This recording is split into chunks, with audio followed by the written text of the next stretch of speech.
If you can speak in the mic, please. No, speak here. Oui. Yeah? No, it's okay. It's okay. Speak, we can hear. We can hear, yeah. Speak here. Understand me? I am completely embarrassed because I brought some words to say. I would like to do this. Yes, Mr. President. You want to make a statement? Please. 2 minutes. 2 minutes? 2 minutes, Mr. President. I know you are a president, but here we are all equal. If you don't mind, I hope you don't mind. This is civil society organization. For a moment, we are bosses. Bon. Please. Bon. Monsieur le Président, Madame, do you understand me? Yes. Madame la secrétaire générale de l'Organisation internationale de la francophonie, Monsieur Mohamed Ibrahim, Excellences, Mesdames et Messieurs, je tiens tout d'abord à féliciter et à remercier le président de la République française, Monsieur Emmanuel Macron, pour l'heureuse initiative et l'excellente organisation de cette seconde édition du Forum de Paris sur la paix, ainsi que pour l'accueil chaleureux et les attentions dont ma délégation et moi-même avons bénéficié depuis notre arrivée. Qu'il me soit également permis d'exprimer mon appréciation à la Fondation Mo Ibrahim et à son président pour son engagement en faveur de la promotion de la bonne gouvernance, du leadership et du développement en Afrique. En effet, le prix Mo Ibrahim et l'indice Ibrahim de la gouvernance africaine se sont imposés au fil du temps comme des références internationales dans l'évaluation du leadership, dans la promotion de la bonne gouvernance et la transparence sur le continent africain. Et je voudrais également remercier les organisateurs de ce forum pour l'honneur qui m'échoit de prendre la parole dans le cadre de ce panel de grande importance dont le thème est, vous le savez, reconnaître le Sud pour une gouvernance mondiale plus équilibrée. Cette thématique sur laquelle nous débattons est actuelle et pertinente. Elle nous donne l'occasion d'évaluer notre action collective à l'aune des nobles idéaux de paix, de sécurité, de stabilité, de respect des droits de l'homme et de prospérité durable que nourrissaient les pères fondateurs de l'ONU pour mieux appréhender les multiples défis du moment dans un monde si trouble et en profonde mutation. En effet, la conjoncture actuelle est marquée par de nombreux défis et incertitudes qui réduisent progressivement notre capacité à répondre collectivement et de façon plus adéquate aux menaces à la paix et à la sécurité internationale. Les modes de régulation en vigueur déséquilibrés au profit des acteurs les plus puissants ne confèrent pas à la gouvernance mondiale une réelle légitimité. À cela s'ajoutent les multiples conflits aux conséquences humanitaires désastreuses, l'insécurité alimentaire, l'extrême pauvreté croissante, les atteintes aux droits de l'homme et à la démocratie, les changements climatiques, etc. Le monde aujourd'hui semble perdre sa vocation à protéger les plus vulnérables, à promouvoir une gouvernance mondiale plus juste et plus inclusive et à fonder entre les nations une véritable communauté de destin. En outre, la montée en puissance du populisme et de l'unilatéralisme, couplée à un pessimisme grandissant relativement à la capacité des Nations Unies à apporter des réponses adéquates aux problèmes des populations et aux crises aiguës qui menacent la planète, font douter de la pertinence de cette organisation dans un monde en proie à de nombreux bouleversements. devant l'inefficacité. If you allow me, I think because of time, you say something here about international organizations. Yes. Alors, je veux... have a discussion. Oui, alors pour les organisations internationales, j'ai quelques idées. Nous pensons qu'on doit poursuivre la réforme du Conseil de sécurité et porter le nombre à 26, dont 2 États avec bois de béton, 2 États permanents. Do we all agree that really, as a South, we are not well represented in this international forum? In this international forum, whether it is the World Bank, the IMF, the United Nations, is that the general view among you, representative of the South? Hassam. Thank you very much. This is very, very important because we need to differentiate between the political and the socio-economic. In a country. I was very delighted to hear that you start to talk now with those guys in the north. And that is really overdue. Do you hear me? Can you translate the question, please, to him? We now have a problem between, in the north of the country, English-speaking, and the French-speaking part of the country, and there have been fighting.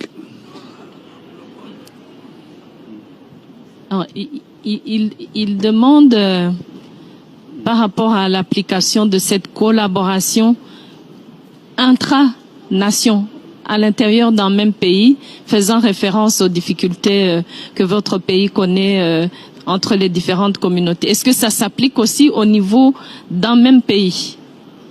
Oui, c'est difficile à dire l'histoire de mon pays. L'histoire de mon pays, Monsieur le Président, est compliquée.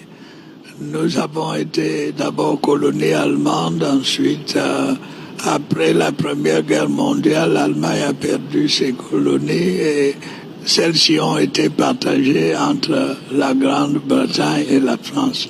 Et mon pays a été divisé. Une partie était sous colonisation britannique, l'autre sous colonisation française. Il en est résulté une juxtaposition de culture et de civilisation qui rendent les choses assez délicates. Bon, on a tout fait pour mettre à égalité les deux langues, les langues anglaises et françaises, mais les mentalités, le système scolaire, le système de la magistrature sont différents. Nous avons donc eu des conflits qu'on est en train de résoudre en ce moment pour conserver à la partie de mon pays qui était sous colonisation britannique un statut spécifique, mais il reste dans l'unité de la nation. C'est ça le problème que nous avons à résoudre. On avait la possibilité de les intégrer directement dans le système francophone, qui était celui de la majorité du peuple, 80%. Mais je crois que les pays sont soucieux aujourd'hui d'affirmer leur identité. Et c'est pour ça que nous mettons sur pied un statut spécial qui reconnaît la spécificité de la zone anglophone, mais elle reste dans l'intégrité territoriale du Cameroun. Ça donne beaucoup de problèmes. Please, if you, we understand, please put the... Oui. Oui, ce que j'avais encore à ajouter, c'est... Vous pouvez le prendre, c'est bon, et vous avez le volume ici sur le côté. C'est ça. Le canal, c'est le... Bon, merci. I'm sorry we're struggling with the technology here, but we will be with you soon. Vous le laissez bien visible. Ah bah, vous qu'il soit là. Bon, je voulais simplement ajouter que cette volonté de réforme qui a suivi dans la communauté internationale concernant le Conseil de sécurité. Nous voulons la voir agir aussi dans les institutions de Bretton Woods, c'est-à-dire le Fonds monétaire, la Banque mondiale, parce que ces institutions ont été créées à la fin de la Deuxième Guerre mondiale. Le monde a changé depuis. Il faut tenir compte des nouvelles entités qui participent maintenant à la vie internationale. Et je pense à l'Afrique. Et donc, thank you very much, Mr. President. We are delighted that you start to talk with the English-speaking guys. There's no problem. Some people won't speak English. They can speak English. Yeah. Some of us are occupied by France, who speak French. Some occupied by Portugal, who speak Portuguese. But that should not divide between us. And we are really delighted that I hear from my sister that you're starting dialogue. That's much better than bullets. So we encourage really that continue. Minister, you wanted to say something. Qu'ici en Europe et ailleurs, et je crois que c'est une question de gestion de la relation. Again, a foreign minister's type of answer. Yes, maybe. Can I ask Mr. President, what's your answer to this question? Can you please ask him in French if he... Eh bien, Monsieur le modérateur, mon pays, le Cameroun, a d'abondantes et excellentes relations avec la Chine, qui intervient dans le domaine les plus divers, infrastructures, barrages, etc. Bon, mais quand on discute avec les autorités chinoises, elles nous disent que leur pays est un pays en développement. Bon, dans une certaine mesure, on peut agréer cette qualification parce que quand on compare le revenu national par habitant du chinois et celui des grands pays du G7, on voit qu'il y a encore de la distance. Donc, ils n'ont pas tout à fait tort, mais je crois qu'ils sont en train de sortir du sous-développement à grands pas, puisqu'ils sont la deuxième puissance mondiale.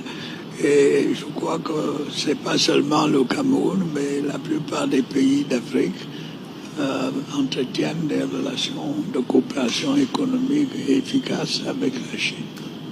Nous souhaitons que... Well, it's fine. Il passe autant. Well, so the Africans and even the Arabs think that maybe we should, Jejour is out.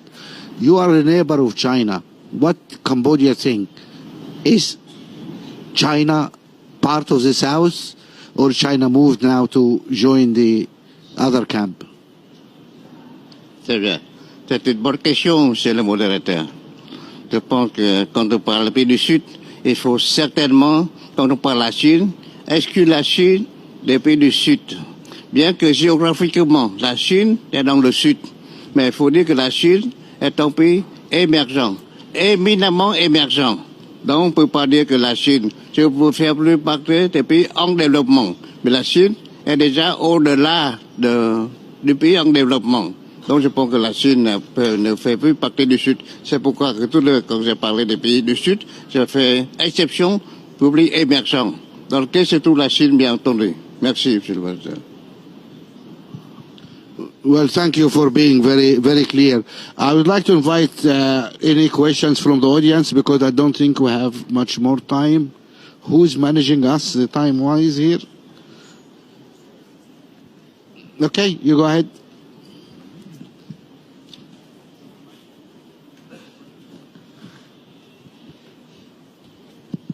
Bonjour.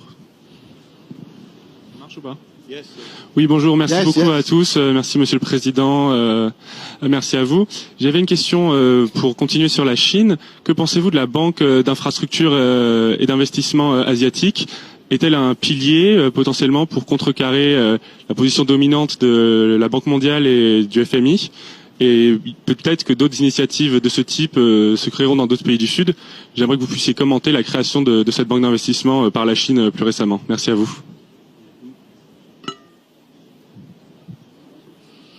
Right. Who is going to answer to this one? Who? We can all do that. Okay.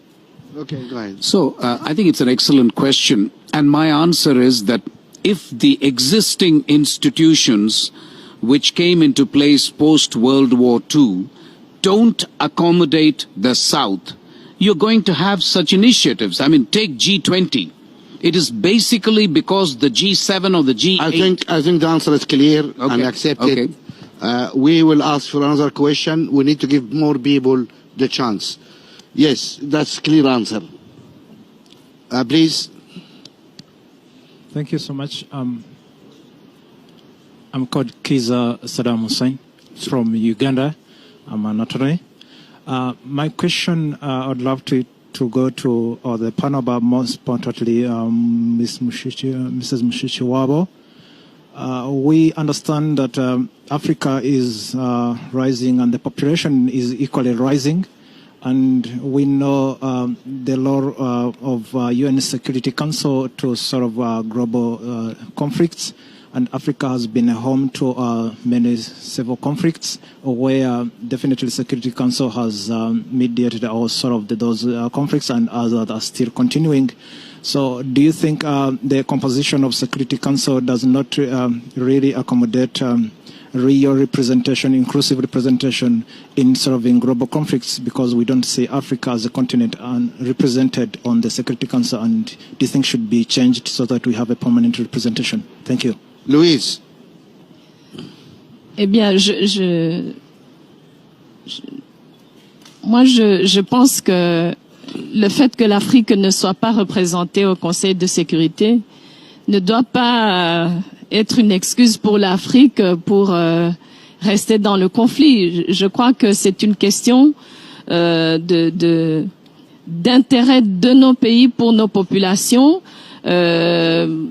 On ne va pas attendre que les pays africains siègent comme membres permanents pour pouvoir s'occuper des conflits sur le continent africain. Mais ceci dit, effectivement, le gros du travail du Conseil de sécurité en termes de conflits, c'est sur l'Afrique, à presque 70%.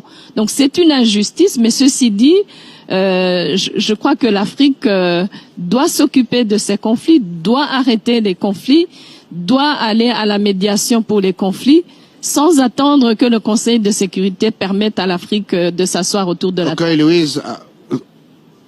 Thank you. I think you gave the answer. We have one last question. I see. Please. Okay. Go. Oui, bonjour. Bonjour madame, bonjour monsieur. Je voudrais poser deux questions. La première question, c'est pour... Only one question. Okay, only one question. Only one question, ok. Ok. Nous avançons beaucoup avec la révolution digitale aujourd'hui dans le monde, et l'Afrique est à son point culminant pour accéder à cette ressource qui est une ressource principale. Mais nous avons des problématiques. Nous venons de lancer l'Observatoire panafricain du numérique et digital. Mais comment on va faire avec la francophonie, avec les fondations comme Mobrahim, pour créer un système de hub des universités, pour qu'on puisse faire la promotion de la démocratie au niveau déjà des enseignements qu'on donne aux enfants, pour qu'ils puissent se mettre à la page pour lutter contre la cybercriminalité demain et les fake news qui arrivent, parce que la formation est l'outil nécessaire pour qu'on bâtisse ça. Donc moi je lance un appel avec... Sorry, question, what's the question? Question. Thank you. Thank you. Question, no statement. The question is qu'est-ce que la francophonie et la fondation Mobrahim comptent faire pour les écoles dans les formations, pour qu'on puisse amener les écoles à enseigner la démocratie et la citoyenneté, pour qu'on puisse échapper à tout à fait cette guerre de la cybercriminalité prochainement. Who should answer this question? It's a question for you. No. I'm the moderator. Nobody asks me. I answer questions. He asked you. You guys need to work. Which one of you would like to?